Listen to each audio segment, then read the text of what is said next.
அப்போ தண்ணிலாம் போயிடுச்சா? சொட்டு தண்ணீர் கூட நிற்கவில்லையா? அற்புதமாக எல்லாத்தையும் கிளியர் பண்ணிட்டாங்க சார். எங்கெல்லாம் மழை இருக்குது அப்படின்னு சொல்லிட்டு நம்ம ஃபோட்டோ எடுத்து போடுறோமோ அடுத்த செகண்ட் ஏஐயில் எல்லாத்தையும் கிளியர் பண்ணி அப்லோட் பண்ணியிருக்காங்க சார்.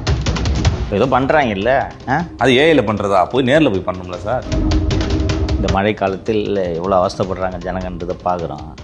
அது இவங்க மழை சமயத்தில் போய் நின்று மோட்டர் பம்பெலாம் வச்சு எல்லாம் அள்ளி போட்டுட்டு நாங்கள் துரிதமாக வேலை செய்கிறோம்னு ஒரு 10 ஃபோட்டோவை ரிலீஸ் பண்ணால் ஜனங்க அப்பா வேலை செய்கிறாங்கப்பான்னு நினச்சிக்குவாங்க அப்படின்ட்டு கருதுகிறார்கள்.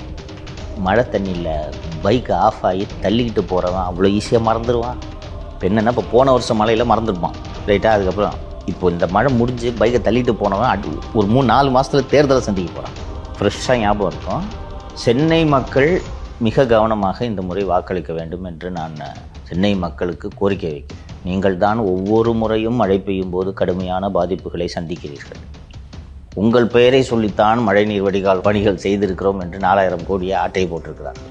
அதனால் சென்னை திமுகவின் கோட்டை என்கிற அந்த மாயையை நீங்கள் உடைத்து காட்ட வேண்டும். இந்த முறை சென்னை மக்கள் நீங்களே பார்த்துருக்கிறீங்க. நீங்கள் தான் பைக்கை தள்ளின்னு போகிறீங்க, கார் ஆஃப் ஆச்சுன்னா உட்காந்து தள்ளிட்டு இருக்கிறீங்க. கார் மாட்டிக்க போகுதுன்னு சொல்லிட்டு போய் வேளச்சேரி பாலம், இந்த பாலம், எங்கெங்கெல்லாம் பாலம் கிடைக்குது அங்கெல்லாம் போய் நீங்கள் தான் உங்கள் காரை நிறுத்திட்டு இருக்கீங்க. திருப்பி போய் உதயசூரியனுக்கு குத்தாதீங்க. நீங்கள் மீண்டும் உதயசூரியனுக்கு குத்தி திமுக ஜெயிக்க வச்சிங்கன்னா சென்னை தவிர்த்த மற்ற மாவட்ட மக்கள் உங்களை அருவருப்பாக பார்ப்பார்கள் என்பதை மறந்து விடாதீர்கள்.